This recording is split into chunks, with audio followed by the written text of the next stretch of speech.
Hi everyone, welcome back. I hope that you are all doing well.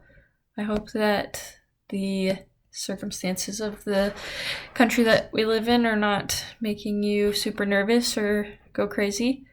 I know it's all kind of stressful probably for most people, but they'll all be okay. Things will be just fine. But I don't say that to minimize your feelings or whatever. But um, yeah, I hope that everyone's doing well and not too stressed out about the state of the world. So today will probably be shorter just because I feel like I do like on for the Thursday lecture, I feel like it just goes faster. I don't know. So and we already covered quite a bit on abortion, so obviously we talked about Judith Jarvis Thompson's paper for last lecture about how she was defending abortion, and then today we'll kind of address the other side of why abortion is wrong. So you'll get kind of two different perspectives on the topic, and hopefully it'll help you to develop your own and think a little bit deeper about the topic without just hearing, media sound bites and stuff. Just like Judith Jarvis Thompson's paper is super famous, this one is also super famous. These are like the two staple pieces on abortion. Thompson's obviously being for, and Marquis being against. So they're super influential, have been reprinted many times, referenced in most articles on abortion. So they have in some sense stood the test of time, though they were written, not too long ago. So let's see. I should say that I don't need to tell whoever's watching this, but the views on the old lectures are going down and down and down, and that is not so good. So if you're watching this, thank you to all of the 2 people that consistently watch them. I really appreciate you, and I think that you're great students, truly. I know it's hard to stay on top of stuff whenever everything's online, but I do appreciate whoever's watching this. That means a lot. I wish I could see who was watching so I could, really actually say thanks, but also then I would know who wasn't watching, which would not be good. So anyways, yeah, I know this is not the way I wanted to teach my first philosophy class, but it is what it is, and those of you that watch the lectures make it a lot better. Your papers are better, and just all around it's cool to see what people are thinking and stuff. So anyways, so we'll just dive in. So Don Marquis is still living, just like Judith Jarvis Thompson. Born in 1935. He teaches at the University of Kansas. I guess he doesn't teach anymore, but he did teach for a really long time. And his most famous paper is this one. So he focuses on ethics, morality. So that's why this is relevant for him. So one thing that people may not like, I know I hear a lot these days of it's men shouldn't be writing about this. So I could see how it might not look great to have the woman writing the defense of abortion and then the man writing the against abortion piece. You can't say anything because you're a man or whatever. But try to read it without bias like that. Always try to read most things without bias like that. address the ideas always, and if you don't agree with the ideas, then there you go, write about it. But yeah, that's kind of my take, which it can definitely be a problem, like the fact that most philosophers have been men throughout history. It's not great. Don't love it, but it is what it is. So you read it, you write about it, and then you get more women in philosophy, and it's great. So yeah, try not to disregard it just because he's a man, but I mean, I get the tendency to want to do that. All right, so because obviously there are also a lot of women that think abortion is immoral as well, so he's not just taking a man's perspective in this. So the basis of his argument, I love, y'all know if you read my comments on your papers, I love a clear intro. So he just starts very clear, first sentence.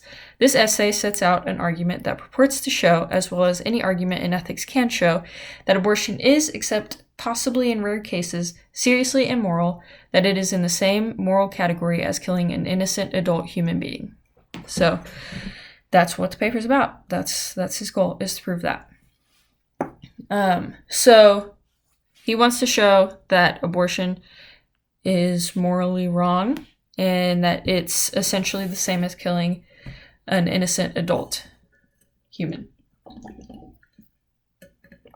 So before he kind of dives in, I appreciate that he explains why this is a topic that always seems unresolvable. Whenever you get an anti-abortionist and a pro-choicer in the same room talking about it, I mean, they just come to a point where there's probably literally no way that they're going to agree, and they're just at a standoff. And both are saying things that seem so clearly obvious to them that, and whenever you come into a conversation like that, if you think that it is so obvious that your position is right, like you're giving up on convincing the other person. And that's normally what happens. It's like the anti-abortionist is saying, it's literally the killing of a human. What's wrong with you? How can you not see this? And the pro-choicer is saying, it's literally none of your business. It's the choice of the woman. How could you say that? And it's just, all right, well, where are we going to go from here? So he acknowledges that that's the case and explains that it's that way because basically both sides have these truths that they seem to be, that they believe to be super clear. So the anti-abortionist believes typically that life is present from the moment of conception, or that fetuses possess a characteristic such as a genetic code that is necessary and sufficient for being human, and that establishing any of these claims is sufficient to show that abortion is morally akin to murder. That's typically the approach that the anti-abortionist takes. And the typical pro-choice strategy is that fetuses are not persons, or that fetuses are not rational agents, or that fetuses are not social beings, and that that's quite obvious, and that establishing any of these claims is sufficient to show that an abortion is not a wrongful killing. So you just take these things like, yeah, it's self-evident. That's kind of what the side would say. It's self-evident that, for the anti-abortionist, that fetuses are babies. They look like them. They have the same genetic code. And for the pro-choicer, it's self-evident that fetuses are not rational agents, social beings, persons. So obviously it's not wrong to kill them because they're not human beings. So that's where you get your standoff. If you've ever, read a Facebook post about it, I mean, it's not as sophisticated as this, but that's the underlying theme. So both arguments kind of need a bit of filling in. And one thing that I'm sure you've read this, so you've read the word prima facie like 80 times, uses it a lot. And that just means like before you have reason to not believe it. So just kind of on the surface. So it is always, the anti-abortionist claims that her position is supported by generally accepted moral principles like it is always prima facie seriously wrong to take a human life. So on the surface, not considering like special cases and stuff, it is always wrong to kill a human life.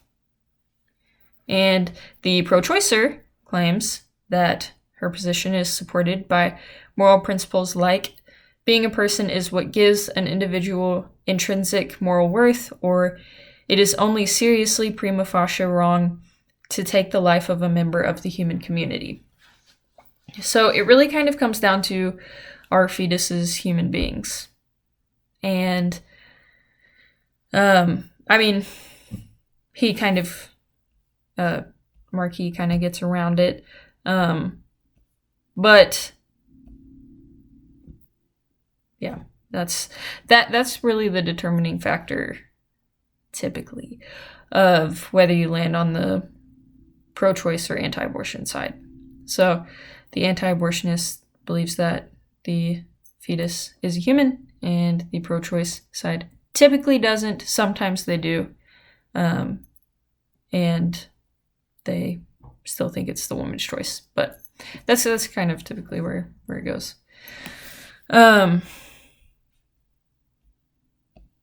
So they both have to kind of narrow down their arguments, because for the anti-abortionist to say that a fetus is a human being, you should clarify that not every living cell is a human being or morally wrong to kill. I guess it wouldn't be to kill if it's not.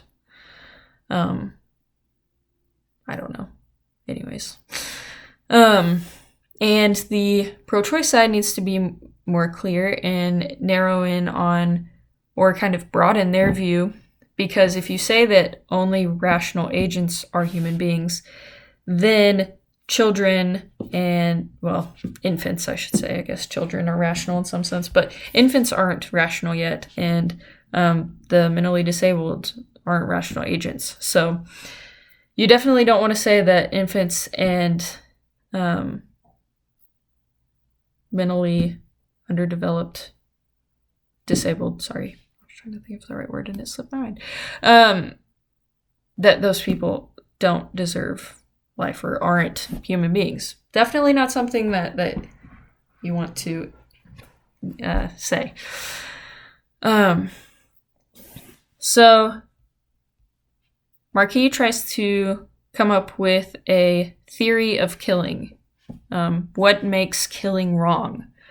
Because, I mean, there could be a multitude of reasons that you could say that killing is wrong. His that he comes up with is that it's kind of simple, but what primarily makes killing wrong is neither its effect on the murderer nor its effect on the victim's friends and relatives, but its effect on the victim. The loss of one's life is one of the greatest losses one can suffer. So basically, what makes killing wrong is that you're taking life from someone. And that means that you're taking away their ability to have a future. So he says, therefore, when I die, I am deprived of all of the value of my future. And for him, that's what makes killing wrong, is that you're depriving someone of the value of their future. And so, relating this to abortion, the fetus, whether you want to call it a human being or not, you're depriving that living thing of a future like you yourself would have. So that's what makes the killing wrong. So for him, it is, strictly speaking, the value of a human's future which makes killing wrong.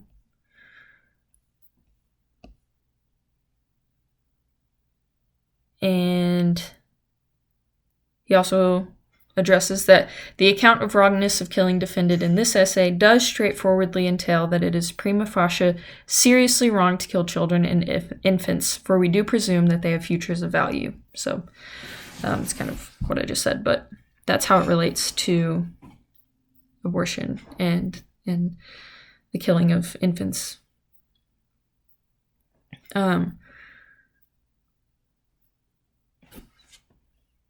So, since the reason that is sufficient to explain why it is wrong to kill human beings after the time of birth is a reason that also applies to fetuses, it follows that abortion is prima facie seriously morally wrong.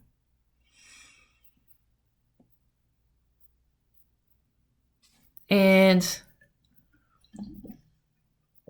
he says that this shows only that abortion is prima facie wrong, not that it is wrong in any and all circumstances. So in this essay, he's not addressing things like rape or like the loss of, or the potential loss of the mother's life.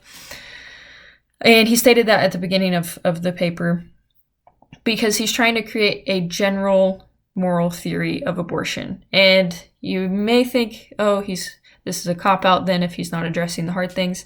But in most cases, we come up with, you need a general moral theory, and then you can specify certain circumstances that are unique, but for the most part, we're always making theories based on what is generally the case. And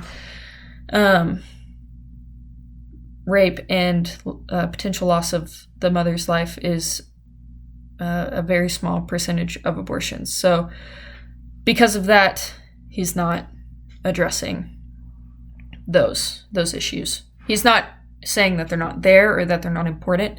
That's just not what this paper in particular is about. So he says morally permissible abortions will be rare indeed unless perhaps they occur so early in pregnancy that a fetus is not yet definitely an individual. So that's kind of an interesting statement because I'm not sure. I'm also might just not know much about pregnancy, but I'm not sure how early it would have to be for the fetus to not be an individual yet, because yeah, I'm trying to think. So my sister just had a baby in March, and she sent me all the updates and stuff during her pregnancy, and it seemed like pretty much in, I don't know, the first week that she knew she was pregnant, the baby was already forming like really important things like lungs. So I don't know about that, but I also don't know science, as we all know. So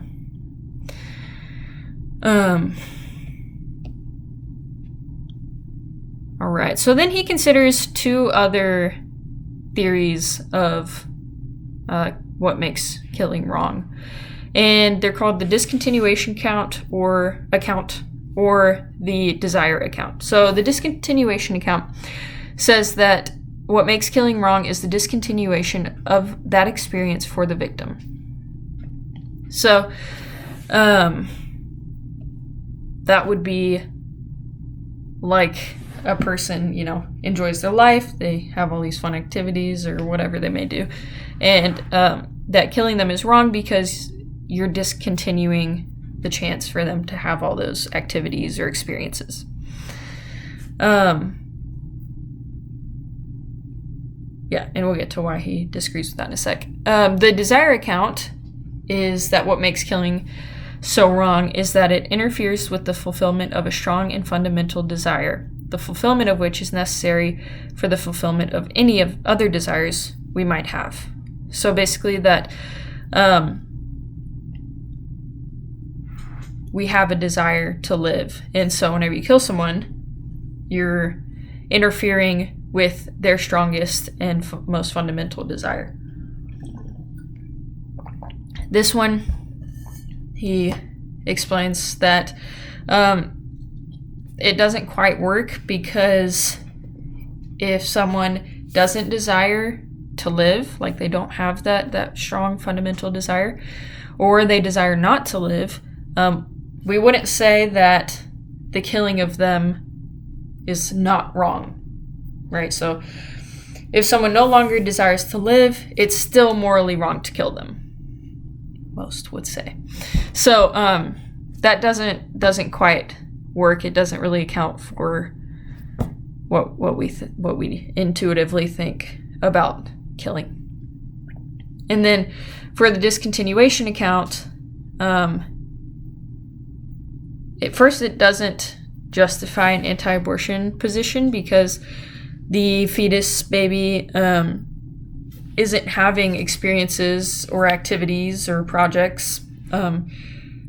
So those things wouldn't be being discontinued for them if they were killed. So, and it also just isn't an adequate theory because it doesn't refer to the value of the experience that may be discontinued. Because there are some experiences that should be discontinued or that you want to be discontinued. So if somebody's having like ultimate pain and there's no way out of it, like they will be in pain until they die, the discontinuation of that pain would, intuitively be a good thing. So that doesn't really account for our intuitions about killing. So it kind of comes down to the value of that life. And if the patient's future is future value, we want our account to make it wrong to kill the patient. If the patient's future is intolerable, whatever his or her immediate past, we want our account to allow killing the patient. Obviously, then, it is the value of that patient's future which is doing the work in rendering the morality of killing the patient intelligible. I don't know why I said indeligible. So it comes down to the value of that person's life, not necessarily just the activities or experiences. Then he talks about contraception. So he doesn't really want his account to entail that contraception is wrong, because I guess he doesn't think that it is, so he wouldn't want it to say that. On some level, contraception does prevent the actualization of a possible future value, but he talks science things, but you basically, before contraception stops the sperm and the egg from getting together, so it's never actually like a potential baby. I guess, but also it does depend on the contraception. He wrote this a while ago. I don't know the history of birth control, but I do know that some birth controls actually do more than that. And they don't just prevent the sperm and the egg from coming together, but that they allow for some sort of, it's not, I don't know, I mean, it depends who you are, but it's not abortion in the strict sense, but it allows something to happen and then does away with it. Anyways, that's what a lot of birth controls are now. But things like condoms or whatever obviously are a little different because it just stops it from happening. Stops the sperm and the egg from getting together. Anyways, I should never teach sex ed. Anyways, so he just comes back to the conclusion that that the morally wrongness of killing comes down to the future value of that being, fetus or baby. He states that this way of dealing with the problem of abortion seems superior to other approaches to the ethics of abortion because it rests on an ethics of killing which is close to self-evident. So basically it seems intuitively true that killing is wrong because you're depriving someone's life of future value. And because the crucial morally relevant property clearly applies to fetuses, and because the argument avoids the usual equivocations on human life, human being, or person. The argument rests neither on religious claims nor on papal dogma. So, yeah, that's also significant that this isn't a religious paper. Obviously, like a lot of anti-abortionists are religious, and a lot of them get that from their religion. So, I don't know, probably most people's parents are anti-abortion. I don't know. Just thinking, I don't know if you're from the South, but if you are, then probably most likely your parents feel that way, grandparents. And they also come from a more religious background than our age group. So it kind of typically goes hand in hand. I know for the Christian, abortion is wrong because of the Imago Dei, which is that human beings are made in the image of God, and at conception, babies are human beings, and so at that point they're made in the image of God, and so if you kill them, then you are killing someone made in the image of God, which is not morally permissible. That would be probably your classic Bible Belt answer. I don't know, probably not that sophisticated. But a lot of times the argument rests on religion. So if someone who believed that everyone was made in the image of God was talking to somebody irreligious, they would definitely be at a standstill. There's like, it's like, well, I think they're made in the image of God, and they're like, I don't think that, and it's like, okay, well, that's that. Then we're probably not going to get anywhere. So for Marquis, this argument is more successful because you don't have that problem. You should be able to talk to anybody and present this argument, and it be intelligible.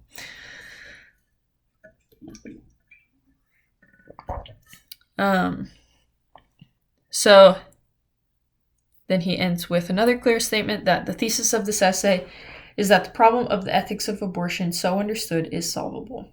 So he has solved the problem of the ethics of abortion. I hope everybody feels good about that. But yeah, I think this is a unique, it's a unique take because it's not religious, and it's not politically affiliated, really. It's just, why do you think human life is valuable? Does that apply to fetuses? If it does, then abortion is wrong. That's kind of the basics. So when you read Thompson, this is the kind of opposition, the other side. Yeah, like I said, because I anticipated it being short today, just because it's also kind of an easy read. This one was. He's pretty clear about what he's saying. And we're not familiar, most people aren't familiar with this particular argument, but we're familiar with the argument of abortion on the whole, so it kind of makes it easier to comprehend this stuff, I think. Yeah.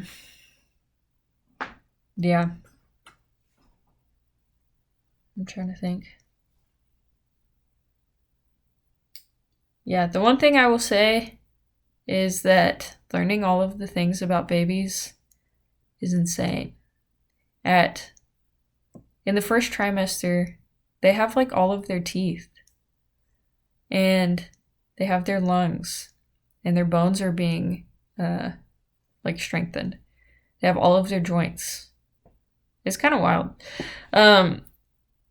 So yeah, that's like for him to assume that, or for like how Thompson assumed that the fetus was a human being. After reading that stuff, kind of makes more sense as to why that is something that you can claim. But it's also totally up to you. No comment on that, but it was just crazy just learning about it. Yeah, so if you have any questions, let me know. And I hope that everyone is doing well and that you get some rest and you don't stress out about the state of our nation or world. All right. I will talk to y'all later.